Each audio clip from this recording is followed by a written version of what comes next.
Freitag from Foundio, who's going to be talking about ColdFusion Security 101. And I'm super excited about this talk. This should be fantastic because security is everybody's problem, right? So I'm glad that you are all here. And I'm just going to toss it over to Pete. So go ahead and throw your share up there and let's get started. All right, thanks, Mark. I'm just going to share my screen here and start.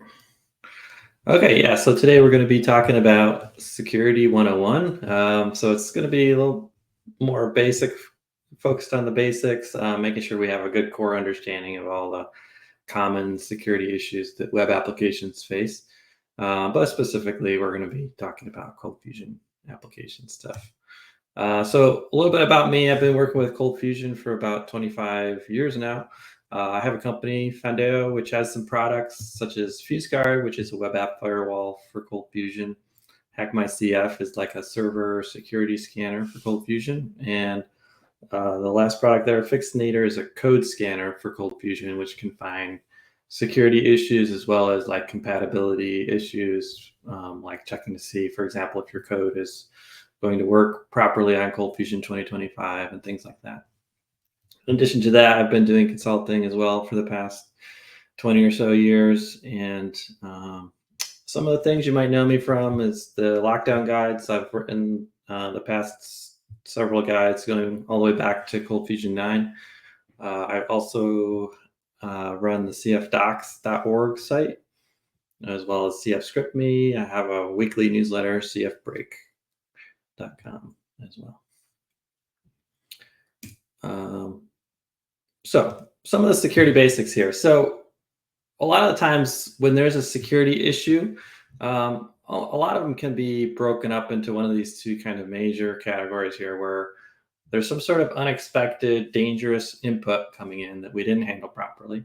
And the security solution to that is typically going to be something like using better validation or parameterization, which we'll see examples of that, or encoding, and maybe a combination of all those things. The other area, and these are sometimes harder to find in your applications, are logical flaws within your application. So like where you have something where you maybe forgot to check something, check a permission or something like that. Those types of things, those are harder to find, and so really the only way you're going to find those types of problems is through testing and code reviews and things like that. Some of the common areas that I always kind of look for first within an application, if I'm doing like a code security review, these are kind of like the top areas that are going to have an issue. So anything that's going to deal with the file system, anytime you're constructing a file path or uploading a file, things like that, those are, whenever you're writing that kind of code, I kind of always like want to make sure that I'm not going to rush through those kinds of things, think them through, and make sure you're thinking about all the inputs and how you're constructing file paths. The other thing can be like network requests, such as like API calls over CF/HTTP, things like that. Auth logic, and this can be authentication as well as authorization. And then as far as authentication goes, what you can do these days is use single sign-on functionality. So for example, I think it was ColdFusion 2021 or 2023, I think it was 2021, introduced support for SAML, which basically makes it pretty easy to connect to authentication providers like Microsoft, Google, Okta, all the different ones out there support SAML. You could also use things like OAuth for the authentication. And the advantage of that is that then you don't have to worry about things like password storage. You don't have to implement multi-factor authentication. So there's a lot of like areas within authentication that are prone to logic errors and subtle implementation issues. So if you can offload those types of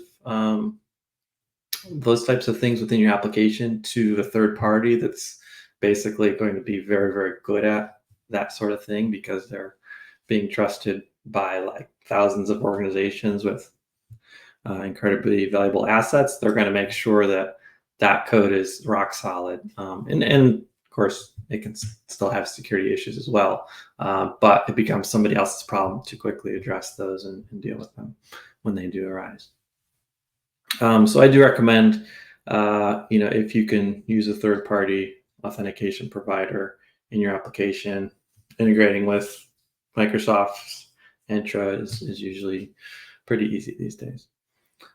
So another thing to look out for, any sort of untrusted data that you're working with. So typically that would include the entire HTTP request that's coming in. So when somebody makes the request, you've got things like the URL itself, you've got the query string parameters that are coming in, you've got form variables, and you've got the CGI scope, which would include things like headers and those parts of the requests coming in as well. So all that stuff is essentially untrusted because anybody could make a request to your server and tamper with any of those delegates. So pretty much all those things you always have to treat as this is untrusted user input. But there could potentially be other sources of untrusted input. Like for example, if you're working with some sort of API that's returning data back to you that you're then doing something with, well, it's possible that that API could have an issue that that might piggyback onto what you're trying to build. And finally, the last thing is cryptography, things like encryption, hashing. The main thing here is try to rely on well-written libraries for these implementations. Don't try to invent your own cryptography and hashing and things like that. So try to rely on well-established standards when it comes to things like crypto. All right, so now we're at this point, we're going to kind of talk about some specific vulnerabilities that might occur in your application and how we can prevent them. So the first type of vulnerability we're going to talk about is called an IDOR, which stands for Insecure Direct Object Reference. Now, maybe that might sound kind of fancy, but you've probably encountered this before. If you've been developing applications for any period of time, you've probably had this type of bug. It's very common, and hopefully it's something you would, as an experienced developer, you're probably maybe a little less likely to run into this type of problem, but it's certainly something that every developer has done at one point or another in their career. So the idea here is, let's say we've got a page, secret documents.cfm, and you pass in $user ID equals 1. And if user 1 is logged in, they're able to see their secret documents. Now, if I pass in user ID equals 2, which is a different user, I'm probably not supposed to see their secret documents. But if you forgot to add that permissions check there to make sure that it's only showing the documents of the currently signed in user, well, then that would be an example of this insecure direct object reference. So in this case, I'm using a query string parameter, but it could also be like a form variable or a cookie. It's pretty common as well. A lot of times, older code, you'll see something like cookie.userid, and then all you have to do is change the user ID value, and you're logged in as a different user or something like that. Is another common mistake. But it could also be even part of a JSON payload an API request to your server could be making. And so this is an example of flawed authorization logic. So let's take a look at an example here of this. So I have this application here called the Bank of Insecurity, which is available on GitHub, which you can download. And it's basically a ColdFusion application that has all sorts of security vulnerabilities in it. And so I always use this application in my talks because it has a bunch of examples of any type of vulnerability I want to demonstrate just about. So in this case, what we're going to do is go to my account. Let's log in as Dave. Let's log in as Pete. Okay, so now we're logged in as Pete, and one of the features here is on the account page, you can click on the statement button and it creates a PDF bank statement for the user, right? And so here we can see in the URL, similar to what we had on the slide, if I change this ID here, now I'm able to see Dave's statement. I change it to a different ID. Now I can see Mary's statement. So really the thing here is you just got to make sure that even though the application itself is only pointing me towards my application, it's very easy for an attacker to just go and change those variables to be a different user's bank statement. And so, yeah, here's the code for this. Again, we've got security issues here, which we'll talk about if you're already seeing other issues in this. There's multiple. There's at least 3 different issues in this file that I can see right now. Yeah, probably 4. Yeah, 3 or 4. So yeah, we're just relying on the user ID. We don't have any sort of check like to see if like cff session.user ID equals the URL.id.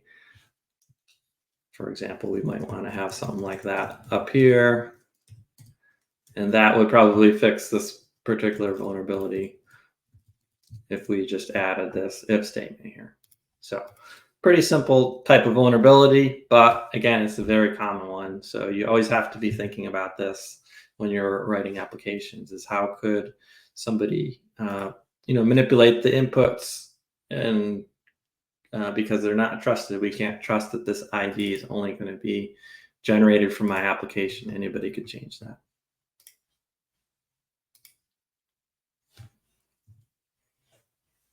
All right, so now let's look at the next type of issue, an SQL injection vulnerability. So this code you're seeing here on this slide is an example of a SQL injection vulnerable piece of code.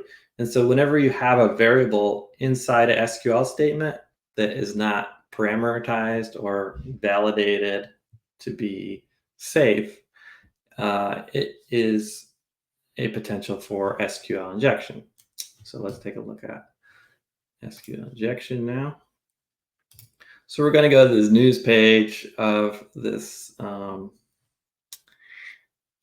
where they've got low interest savings or high interest loans. And we see here we've got this news story.cfm, and this is the file here. The URL.id, it's just whatever we pass into here is going to end up being part of this SQL statement. So if I say, for example, ID equals Pete, now I'm getting an error executing database query. So this is kind of telling me, hey, if I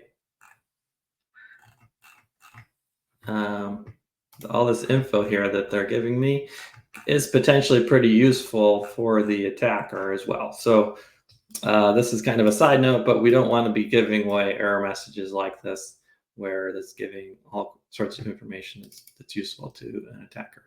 So some of the things we could do is we could say ID equals 0, or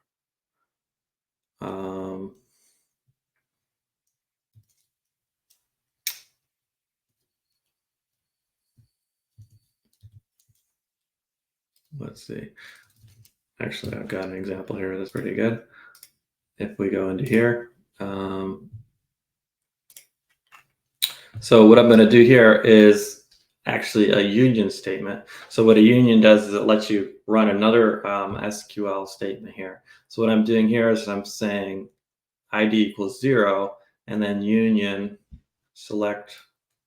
So essentially, what's going to happen is this URL.id is going to have that value, which causes it to run this query, which returns the users from the users table. So let me go back to this code, and we'll try running this. And so now we can see the username, the password. Okay, so there's another issue within this application is that the developer didn't encode the passwords properly. They didn't use like a one-way function to hash the passwords. So the passwords were stored in plain text here in the database. So we're able to see the actual plain text passwords here of the users. And we're seeing all of them because it's just looping, going through a CF output loop. So how do we fix this? Well, CF query param turns out to be a pretty easy way to fix these.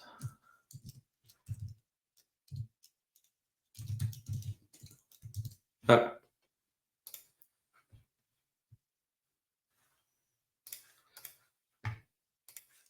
And if I try this again, so now we're getting an error because for one, it's not matching the type here of integer. So that's currently why we're getting this error. But even if I took this off here, we would still be preventing the SQL injection vulnerability because the database is turning this query into something like this, where it sends this query here, and then it sends as like kind of like a separate thing. It sends the value of the ID and whatever, let's say it was 1.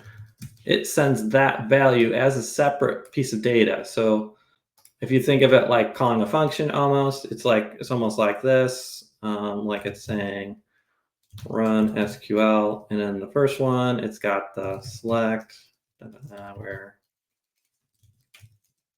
ID equals question mark, and then the second part, it has the actual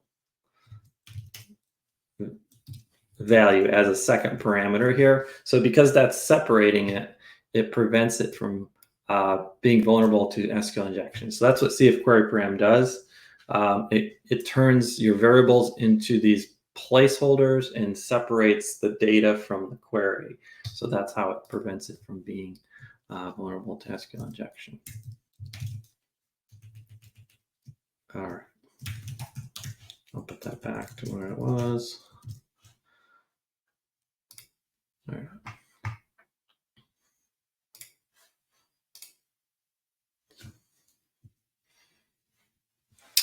So as I mentioned, to fix it, we want to use CF query param.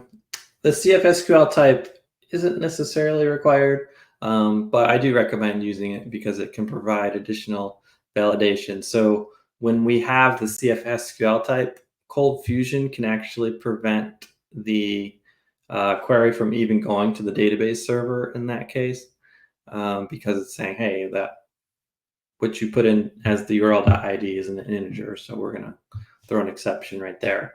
Whereas when we have it running without the CF SQL type, the database has to then plug in that value into the query, and then at that point, the database is saying, hey, we're trying to match ID to a value that's not an integer, and the ID column has the data type integer. So those data types have to match in order for us to see if they're equal. So that's causing the database to do a lot more work. So even though, like I said, it's not necessarily required, it is a good idea to include the CF SQL type. So a few different things to think about when you're using CF query param. It has a nice ability to work with lists. So if you are in a if you have a query like this one here, where you have an in statement, you can put the CF query param and just say list equals true, and then it will automatically parameterize each of those list elements for you. So that's a super handy feature that CF query param has had for a long time. Another thing, you might have noticed that I just said CF SQL type equals integer. I didn't say CF underscore SQL underscore integer. So that prefix is no longer required as of ColdFusion 11. So if you've been building ColdFusion applications for a long time, you might be used to the CF underscore SQL underscore syntax, but it's no longer required. So you can omit that and save yourself a little bit of typing.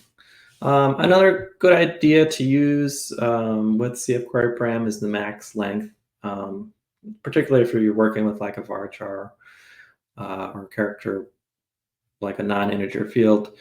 That can just add another layer of validation, so you're not sending huge, gigantic queries over to the database. Yeah, so I've got a few more tips here on this blog entry I wrote a number of years ago, Mastering CF Query Param, that just goes into some of the different use cases for it there. Probably one other thing I should mention too is, so even though I'm using a CF Query Param on a select statement here, one thing sometimes beginners aren't aware of is that you can also use it on insert, update, and delete statements as well, where you would use the variables there. But there are a few places where you can't use it. Well, let's see. I think I have those here. Yeah, so a few places where parameters don't work. And this varies based on the database engine. But if you're saying like order by title and you want the title to be a variable, that is something that typically doesn't work. So you typically have to rewrite those as like, I like to use like a list contains of all the possible columns that I'm going to allow to sort. And if it matches one of those, it's good. So the other places would be like a select top, and sometimes some engines limit or offset might not work with a CF query param. And so for those, since you know they're an integer, I would just use like the int function, wrap it with that, which will throw an exception if the input is not an integer. But essentially, you always want to just use CF query param wherever you can. So if you're not sure, what I would suggest is just try it, see if it doesn't work, then maybe it could be a place where CF query param doesn't work. But as far as like in the where clause, in an insert, in an update set, all those can be CF query parammed. The values of an insert statement can all be CF query parammed. The where clause of a delete or a select can be all parameterized. All right, a couple other CF query param things. So if you're using the query execute function, it's still possible to have SQL injection here as well. So that the query on top is an example of that. And the arrow pointing down would be an example of how we might fix it. So it's similar to that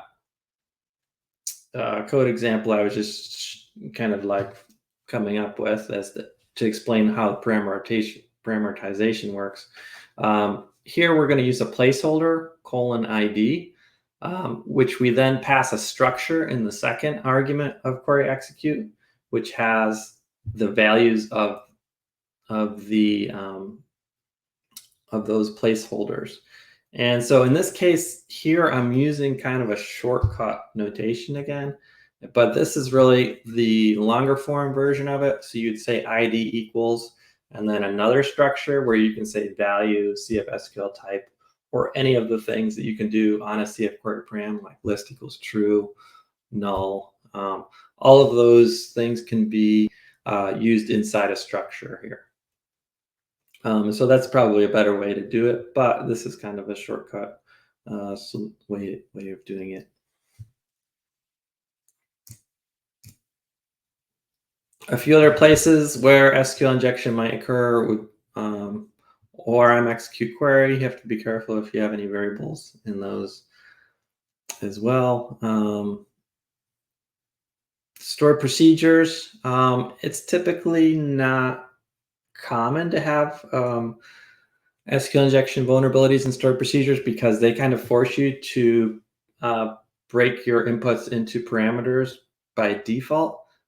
So the only way you would have a SQL injection inside a stored procedure is if you're taking an input and then dynamically building a new SQL statement inside the procedure based on that value that was passed into it. So that sometimes people write stuff like that. So it's just something to be aware of if you do use stored procedures, that it still can be possible, but it's not common. And then the final one is the script syntax for CF, the query object, which was introduced, I think, probably ColdFusion 9, I think. And this syntax has been removed in ColdFusion 2025, where you would say new query, and then you set the SQL. And I didn't provide a full example of it because I don't want to encourage anyone to use it since it's no longer supported. But that could be another place to look for SQL injection. Okay, and so we've already gone over when the parameters don't work. All right, on to another type of vulnerability, cross-site scripting, which is sometimes abbreviated as XSS. So here's a vulnerable code example here. We simply are outputting a variable that has come in from an untrusted source, the URL scope. So we're saying hello URL.name, and let's take a look at an example of this. All right, so I believe this is code we're going to use here is, so this is just the new search functionality here. We're passing this, whatever is put into this value here is just going into the query string. And what we're saying here is, sorry, your search for whatever you searched for did not turn up any results, right? So what someone could do is put in some script here and so we see this JavaScript alert box. That means that, okay, I was able to successfully run a script. And so you might be wondering why alert one, if you can run alert one, then it's possible to run pretty much any kind of script you could come up with typically. So that's kind of like a good base test for cross-site scripting. So this alert box, though, isn't really doing anything bad. It's just doing an alert box. It's a little bit annoying. So what's so bad about cross-site scripting? Well, it can be used for a number of different purposes. Here, let me just show you a good example of what we can do with it. All right, so the thing is I could basically, here's a simple example. Welcome to my CMS. So like now I can control this. What I could do now is say, you know, let's have a new example. 99. Oh, I don't know how to escape. How about this? Free money at the bank today. Okay, so, and then let's say I post this around and somebody's gonna be able to read this from the bank's website. It's gonna have the bank's SSL certificate, and it's gonna say a secure page. And like a lot of times, like on a mobile device, you don't even see the full URL, so you're not gonna see all this other stuff here. So somebody could take this link and post it on social media, and then, you know, the banks have all these people showing up to pick up their free money. So that's one example. here's another example. Okay, so this looks like a login form, right? It looks kind of like, well, it doesn't look actually much like this one, but we could have made it look exactly like it if we wanted to. So we're seeing a login form here, and if I'm logging in, this is not really the real login form. So the attacker could have taken whatever the user typed in as the username and password and sent it away to their own server.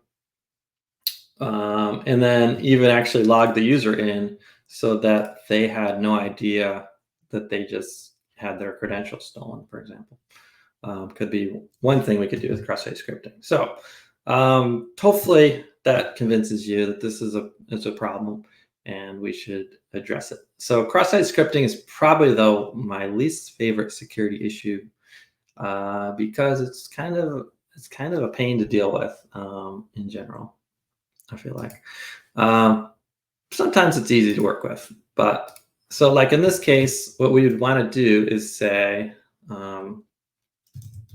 encode for HTML. And we run this again.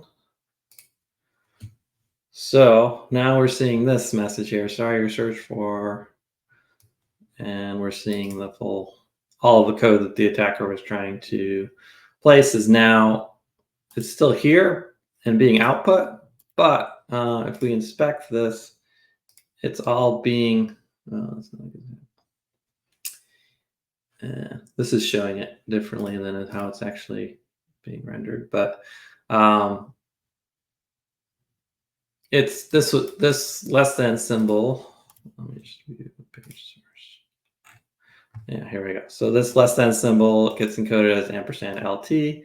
And so this function that we use here, encode for HTML, is a security function. It's designed specifically for preventing cross-site scripting. So it is a good solution to use here to prevent this type of attack.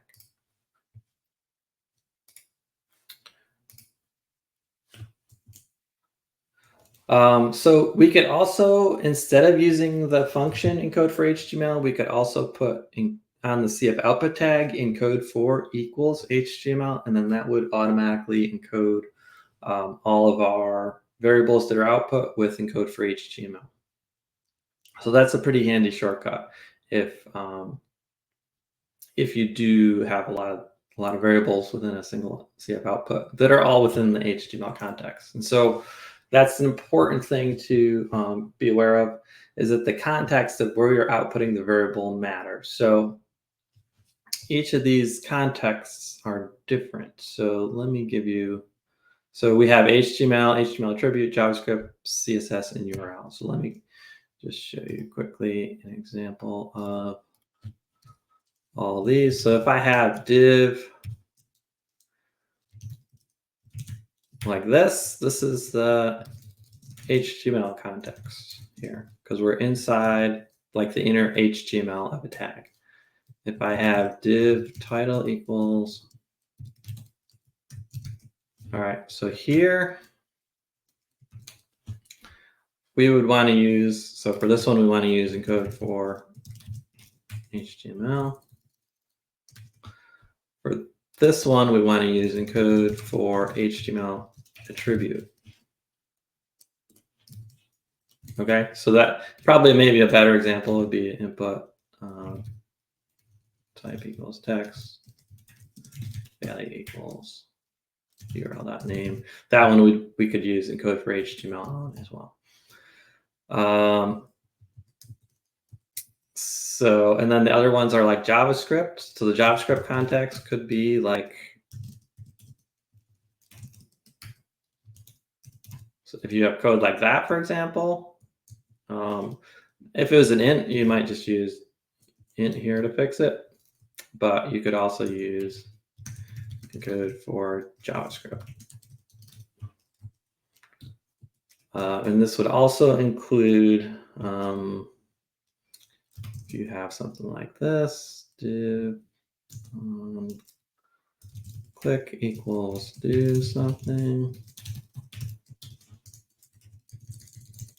like this, we would want to use encode for JavaScript here. And then CSS, encode for CSS would be similar.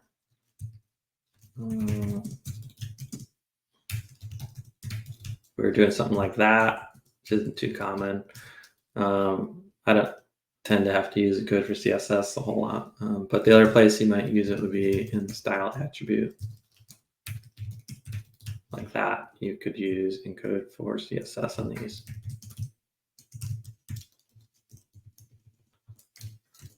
Like that. Okay, so those are all the different contexts and why. So that they are encoded differently based on how you are outputting. So I think actually I have yeah. So this page here is just showing how different characters are encoded using different encoders. So there can be differences between which characters are encoded. But if we look at like encode for JavaScript,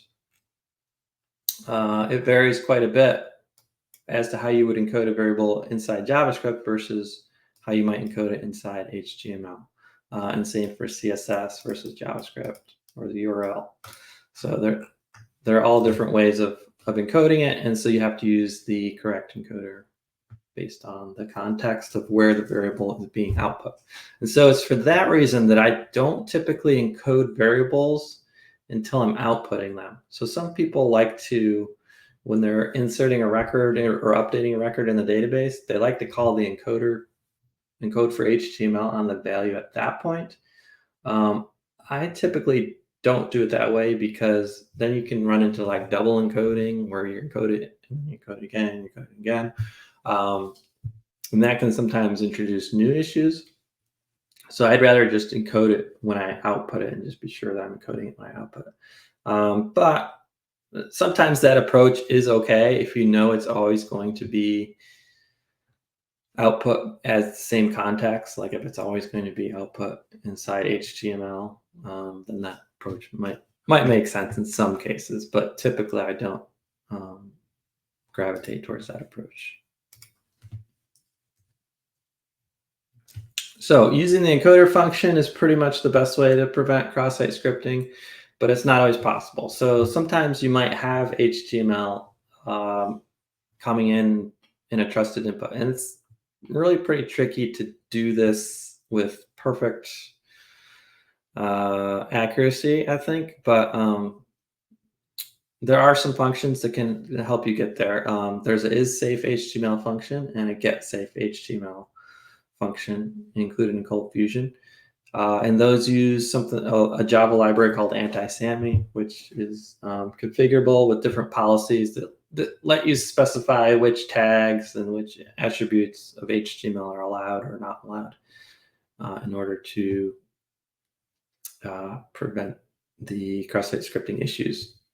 Another thing you can do, and this isn't like really a replacement for any of encoding or sanitizing necessarily, but it's kind of like an extra layer I would view it as, and that's content security policy, which allows you to set a policy.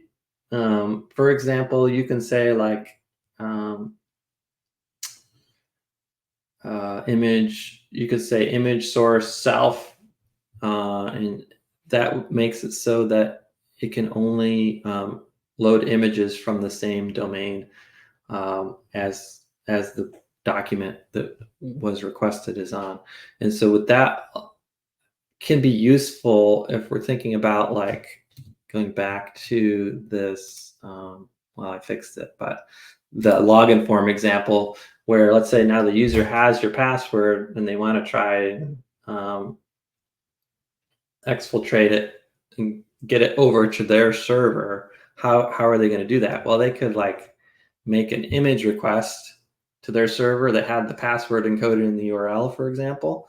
And that might work, but if you had content security policy, you could prevent that image request from being successful. So this is kind of like an extra layer of security. There's a site that content security policy.com is a site actually I built that is really like a big reference to all of the directives that you can use. So here's an example of the image source. You can control where JavaScript can load from.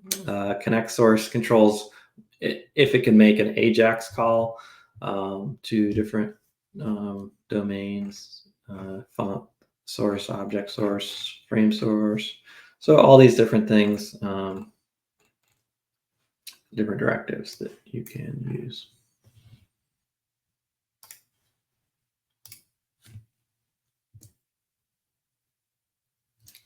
Okay, so on to the next type of attack, a server-side request forgery. So this occurs when your server makes an HTTP request to another URL. And this can, one of the reasons this is bad, and it's typically used, it's been used quite a bit in the last 5 years or so for these types of attacks where it's able to, since this request is happening on your server, it's making a request to another server. So I probably should have included like the most simple example of this, of SSRF is basically just this, CF-HTTP URL equals, right. So if I have code like this, it basically allows somebody to just say, put in a URL, question mark, anywhere equals. Right, and they can make the request to any URL they want. And so what that allows an attacker to do is they can make requests that are behind your firewall. So like, let's say you have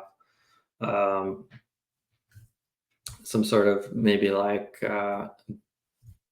NoSQL database was one that was popular several years ago because they often came without authentication and with an HTTP like REST API that you could make calls to. So you could make calls to this database directly and extract any of the data out of it, for example. So yeah, these can be dangerous because they're running behind the firewall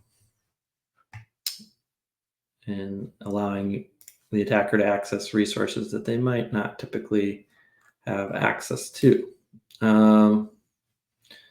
So yeah, some of the functions or tags that could request a URL, CF-HTTP, as we saw, is kind of like the obvious one, but there's a lot of less obvious examples as well.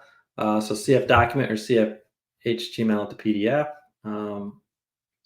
Within the HTML, we could do that. So I can show you a quick example of that. If we go back to statement here. Well, let me take off this code I just added. All right, so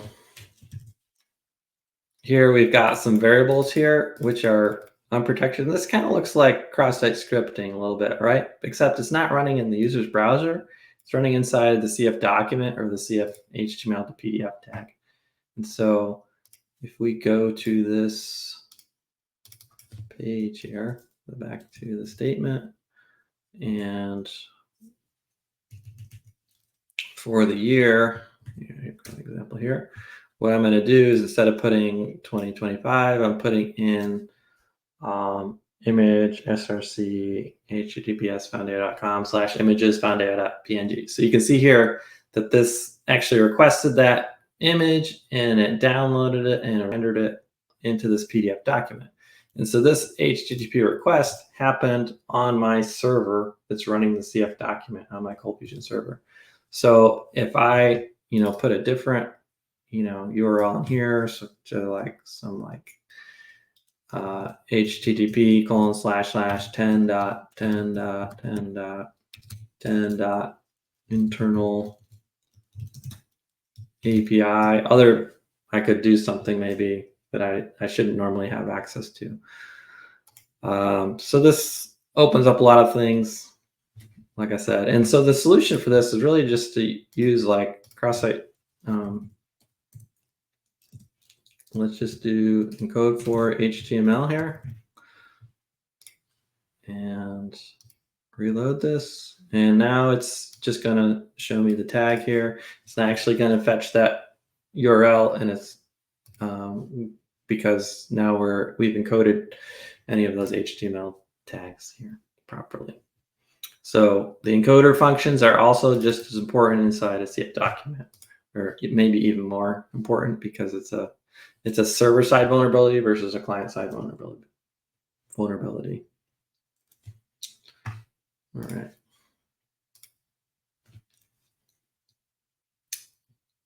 Okay. And there's a link here with some other tags you can list which more tags that potentially could make a request of a URL. Okay, so this next one should hopefully be pretty obvious, but just pointing it out in case you never thought of it. The CF execute tag, if you're using CF execute, you just want to make sure that you don't have untrusted variables inside the name or inside the arguments. And if you do really need to do that, then you just need to make sure that you've validated them to ensure nothing malicious is in there that's going to cause a process execution to occur on your server. All right, so next, remote code execution. So a few ways this could happen within CFML would be in the evaluate function, inline if function, or the CF include function. So we'll take a look at this in our application here using the inline if function. So let me pull up the code here. Okay, here's the code. Let's show you. Oops. All right, I gotta log in again.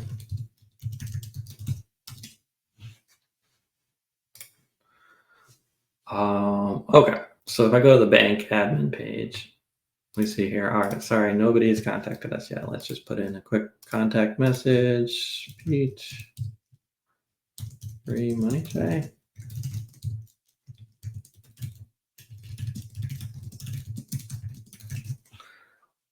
Okay, so I put that in, and then when the admin logs in, they can view the messages here. All right, and we see the name here is Pete, but actually the name was not required. So if the name wasn't put in, the developer thought they'd be clever and put anonymous there if there's no name specified. The problem is that the developer used the inline if function, IIF function, to do this, which is basically some condition and then the value if true and then the value if false. So what the problem is that these values are evaluated dynamically. So if I go back here and I say Mr. Now is my name.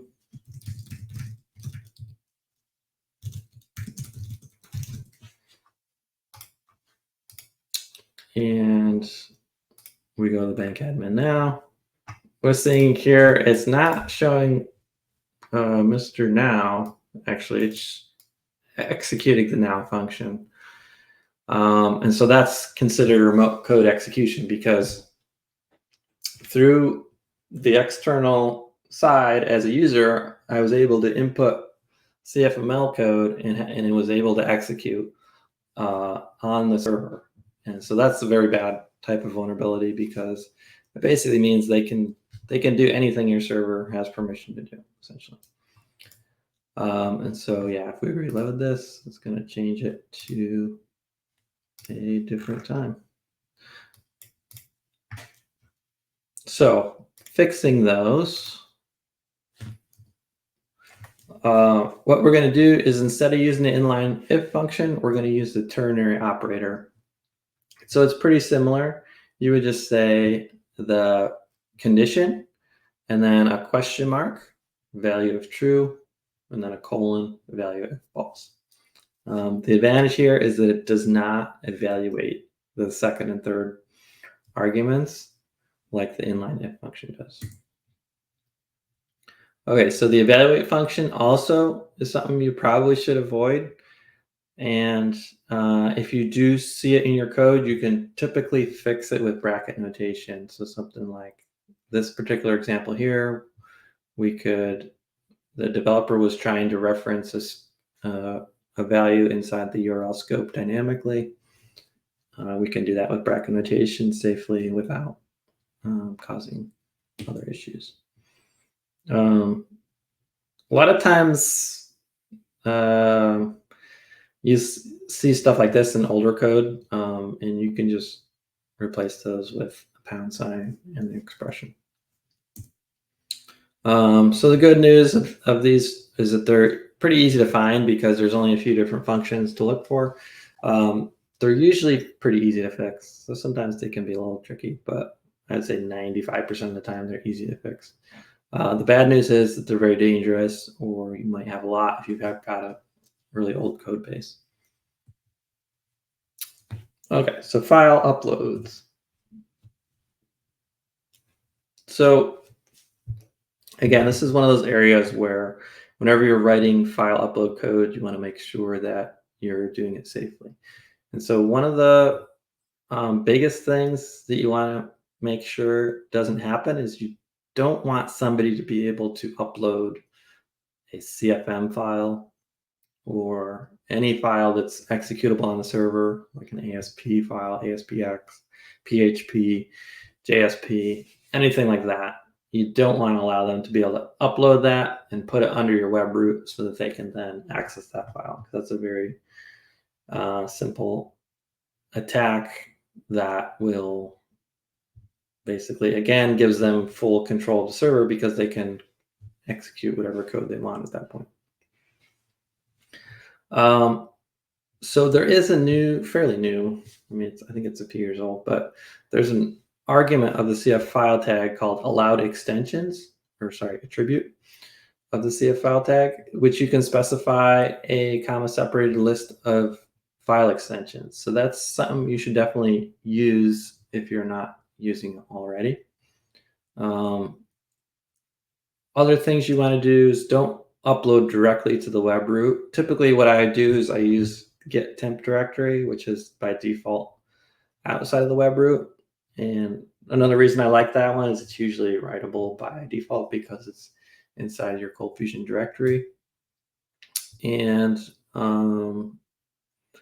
so I upload it there and then I perform all the validation. And once I'm sure that it's got the correct file extension, it's got all the correct, that it looks like a legitimate file, then I would, at that point, I could move it into the web root if necessary. If it's not necessary to move into web root, then don't keep it. Keep any uploads that don't need to be in the web root in a folder outside the web root. The next tip, do not ever rely on any MIME type. So if you have like image/JPEG, image/PNG, and that is your check to make sure that it has the correct type. I don't have time to get into the details of that now, but I can pretty much guarantee you that that's not sufficient. So you want to use an actual check on the actual file extension and things like the allowed extensions instead of MIME types. There's a setting called blocked ext for file upload. It's also in the ColdFusion administrator. You want to make sure that that has every possible executable file extension. So if you have installed PHP on the server, you want to make sure that all the PHP file extensions are in there, for example. Okay, so the next type of vulnerability we'll look at is called a path traversal. And so this happens when we have unsafe variables inside of a file path. So an example of this is simply the CF include tag here, where we have a URL variable in the file path. So that's obviously a bad idea. We need to really avoid that. And that probably is going to require a lot of coding to fix if you had written code like that. but it's necessary because you don't want to allow somebody to include any file, because so CF include tag also executes whatever is included by default. There is a setting that controls that,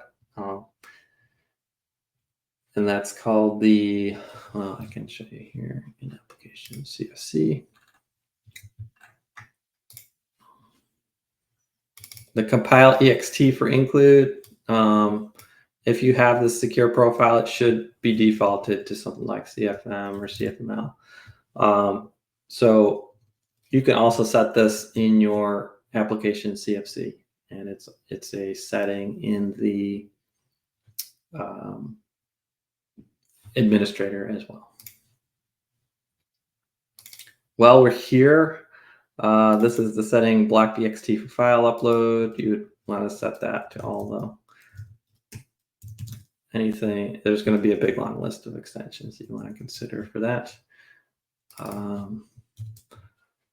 Script protect is something that was added in CF7 for cross-site scripting prevention. Just want to point out that it's not an adequate protection. It's very easy to get around that. So you can enable it, but don't rely on it.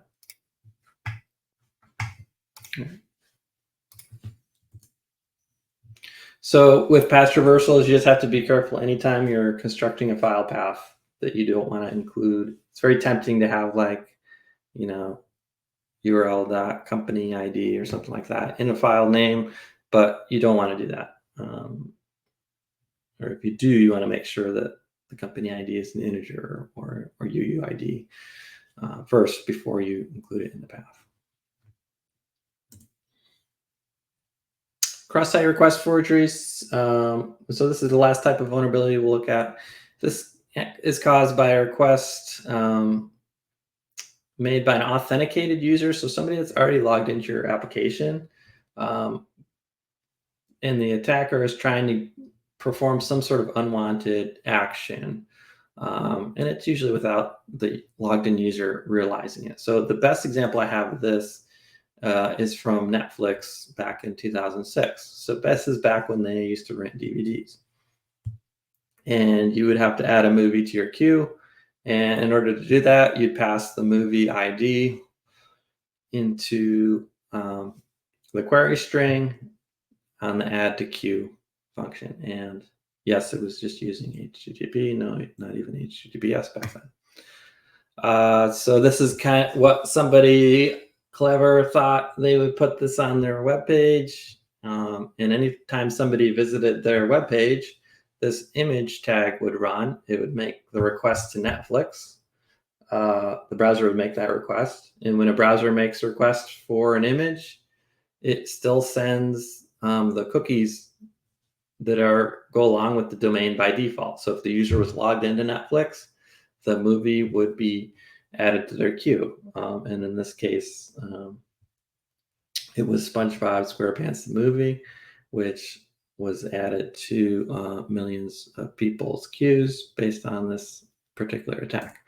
A pretty harmless one, somewhat, but illustrates the idea pretty well. So to fix this, there's a few methods. On the coding side, to be aware of is there's a CSRF generate token and a CSRF verify token.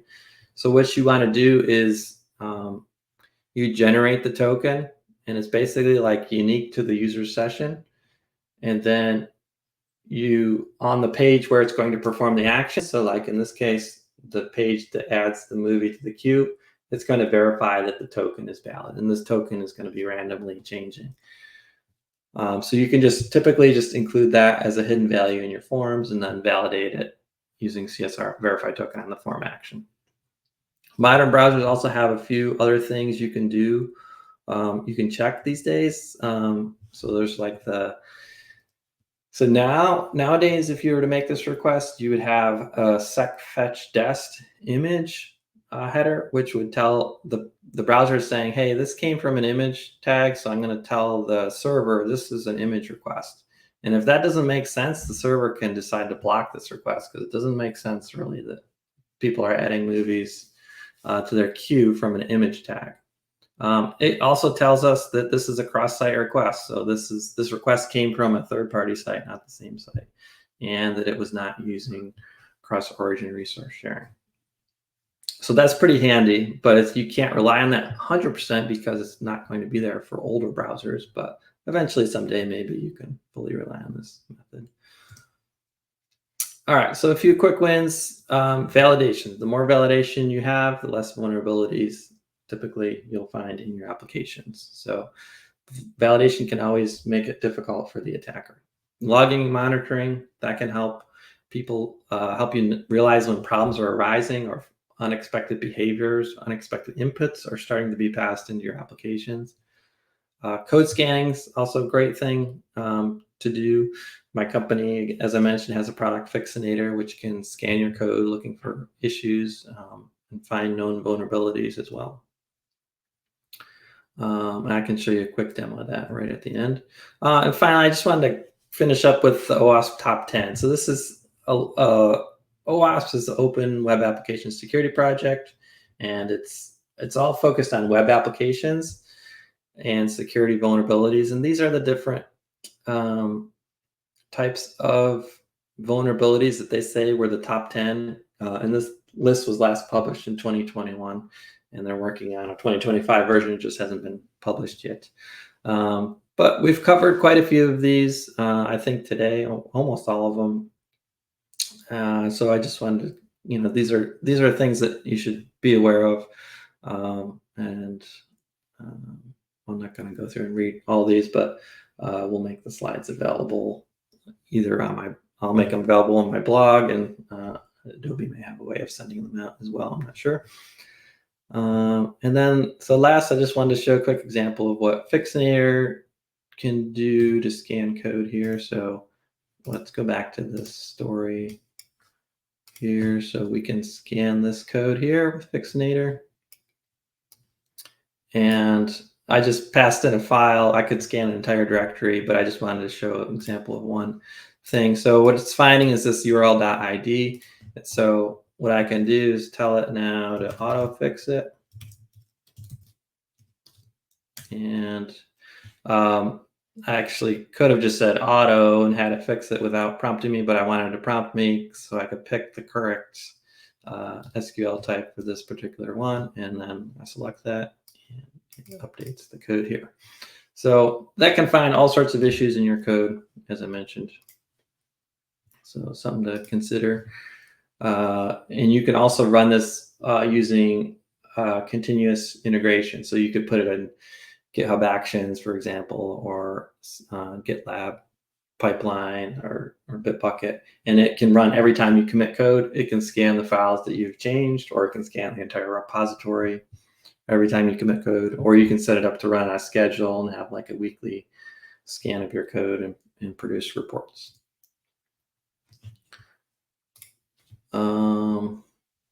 I've got a ColdFusion security guide that goes over some of the things we've talked about. It also goes over some of the things we didn't talk about. I wouldn't say that this is 100% complete yet, but it's just something I'm working on, adding information to specific to ColdFusion security for developers. And finally, the ColdFusion Developer Week $100 gift card. Here's my question for you. Whoever posts the correct answer in the chat first will win it. In what version of ColdFusion was CF Query Program introduced? And yeah, that's it. So feel free to post the answer to that in the chat. Thank you. Feel free to shoot me an email there, Pete@Foundeo, if you had any questions. So it looks like is CF8 the correct answer, Pete? Nope. Nope. Okay. Earlier. I don't have the chat on my screen yet, so I'm gonna stop sharing. So let's see. So yeah, look, I see the correct answer is 4.5, which I think Jim F. Yeah, it looks like Jim F was the first one to get it. Yep. Very, very nice. Awesome. Jim, if you could send me an email takata@adobe.com. We will get you your prize. Very, very nice. Thank you, Pete, for an amazing talk, as always, obviously. It was a lot, and I think we had a couple questions. Okay. There's a couple questions in Q&A. Dave Watts asks, what's the URL for mastering CF query param? Okay. If you could throw that in the chat. All right.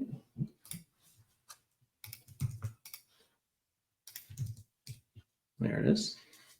Awesome. And then Dave also had a question. Can you post the URL for the SSRF document at Hoya Haxa Blogspot? Yeah. No problem. And I'll post the slides. I don't know, Mark, do you know if Adobe's going to be sending out like a collection of all the slides or anything like that? Yeah, I think the plan is they're probably going to throw slides out. I also am going to be trying to post stuff up at my GitHub. So there's a GitHub for Dev Week where I'm putting like demo code, folks slides if they have it, whatever they want to share. And that should go live. Unfortunately, it probably will go live when I'm back from my vacation on the 7th, but it will end up there in about a week and a half or so. So cool. All right. Any other questions from folks? I know that was a lot, and security can be a little complicated and stuff, but do we have other folks that have any questions for Pete while we have him locked to his desk right now? Yeah.